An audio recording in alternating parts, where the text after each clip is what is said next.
ഇന്നത്തെ ചിന്തയ്ക്കായി സങ്കീർത്തനം 133 ഒന്നാമത്തെ വാക്യം. ഇതാ സഹോദരന്മാർ ഒത്തൊരുമിച്ച് വസിക്കുന്നത് എത്ര ശുഭവും എത്ര മനോഹരവുമാകുന്നു.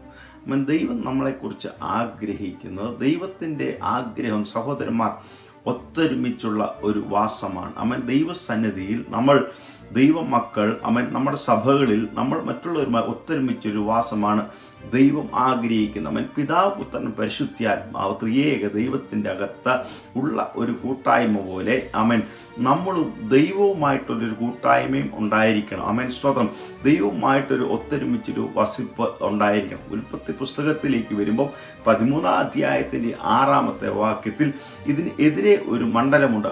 എപ്പോഴൊക്കെ ദൈവം നമ്മൾ ഒരുമിച്ച് വാസിക്കുന്നു അതിനെതിരെ പിശാചിൻ്റെ ഒരു പിളർപ്പുണ്ട്. അവിടെ എഴുതിയേക്കുന്ന ഇങ്ങനെയാണ്: പാർപ്പാൻ തക്കവണ്ണം ദേശത്തിന് അവരെ വഹിച്ചുകൂടാഞ്ഞു, സമ്പത്ത് വളരെ ഉണ്ടായിരുന്നുകൊണ്ട് അവർക്കൊന്നിച്ചു പാർപ്പാൻ കഴിഞ്ഞില്ല. അബ്രാഹാമിൻ്റെ കന്നുകാലികളുടെ ഇടയന്മാർക്കും ലോത്തിന്റെ കന്നുകാലികളുടെ ഇടയന്മാർക്കും തമ്മിൽ പിണക്കമുണ്ടായിരുന്നു. സ്തോത്രം. സമ്പത്ത് വളർന്നോ, എപ്പോൾ നന്മ വളർന്നോ, എപ്പോൾ ഐക്യത വളരുന്നോ, ദൈവസന്നിധിയിൽ എപ്പോൾ നീ ദൈവവുമായിട്ട് അടുത്ത് ചെല്ലുന്നോ, അപ്പോഴൊക്കെ പിശാചിന്റെ തന്ത്രം എന്ന് പറയുന്നത് നമ്മളെ അതിൽ നിന്ന് മാറ്റുക എന്നുള്ളതാണ്. ആ കൂട്ടായ്മയുള്ള വാസം, സഹോദരമായിട്ടുള്ള വാസം അത് മാറ്റുക എന്നുള്ളതാണ്.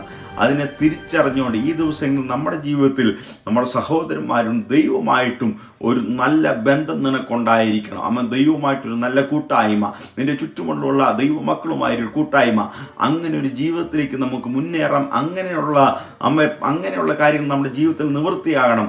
ആ ഒരു ബോധ്യത്തോടെ നമുക്ക് ഈ ദിവസങ്ങളിൽ യാത്ര ചെയ്യാം. സഹോദരന്മാർ ഒത്തൊരുമിച്ച് വസിക്കുന്നത് എത്ര ശുഭവും എത്ര മനോഹരവും. ഈ വചനങ്ങളാൽ ദൈവം നമ്മളെ അനുഗ്രഹിക്കുമാറാകട്ടെ.